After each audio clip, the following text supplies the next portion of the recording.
Bonjour tout le monde, donc j'ai décidé de vous présenter l'application Trello que j'ai utilisée pour faire un journal de bord électronique à mes élèves.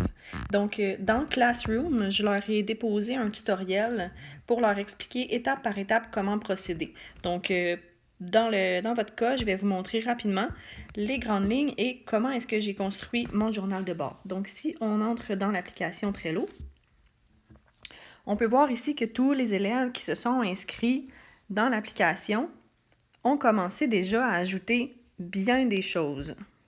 Donc ici, j'ai tous mes élèves qui ont chacun leur carte. Je suis en mesure de voir également à chaque fois qu'un élève entre dans l'application. Donc, je peux savoir qui est-ce qui s'est inscrit, même si l'élève n'a pas encore commencé à ajouter ses informations.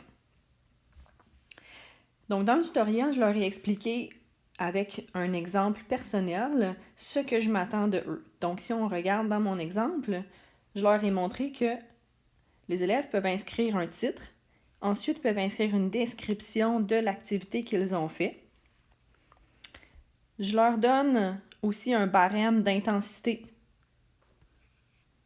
avec les étiquettes. Ils peuvent ajouter des pièces jointes, que ce soit vidéo, photo. Ça nous aide aussi à intégrer le type d'activité qui a été faite. Donc, il y en a qui ont partagé leur entraînement YouTube ou il y en a qui ont mis des photos de leur entraînement. Je leur donne différents types d'exemples. Je leur montre qu'ils peuvent aussi partager le nombre de pas qu'ils ont fait dans une journée ou dans une marche. Donc, je leur explique qu'ils peuvent garder des traces de leur entraînement.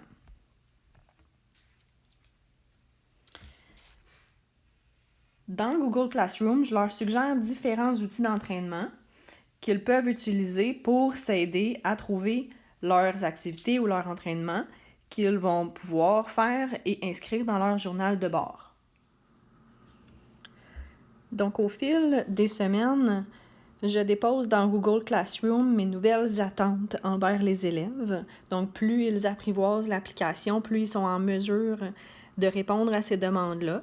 Donc, par exemple, cette semaine, je leur ai demandé de faire une réflexion par rapport aux activités physiques qu'ils vont faire. Pour chacune des activités qui est inscrite par un élève, je peux aller commenter. Et c'est ce que je fais pour chacune des activités d'ailleurs. Donc, je vais le faire, entre autres, pour donner de la rétroaction. Également pour favoriser l'interaction avec l'élève. Donc, en ce moment, c'est vraiment ce sur quoi on veut mettre l'accent. Autant l'interaction entre l'enseignant et l'élève que l'interaction entre les élèves eux-mêmes. Donc, si on regarde l'exemple d'une des élèves ici. Donc, moi, j'ai commenté et je lui ai suggéré différents types d'applications aussi pour favoriser l'application de son activité physique. On a un élève qui a commenté également. Donc, ça favorise l'interaction entre les élèves. Je termine en nommant une étoile de la semaine. Donc, des fois, je me permets d'en nommer plus qu'une également. Donc, des personnes qui se sont vraiment démarquées, qui ont fait plusieurs activités et je les mets de l'avant. Donc, je peux décider de où est-ce que je place la carte de chacun des élèves. Donc, je m'assure de mettre ces élèves-là au départ. Donc, que ce soit plus facile pour eux de retrouver leur carte et que les autres élèves puissent les prendre en exemple. Donc, ici, on voit qu'on a des étoiles de la semaine et que ça va bien aller.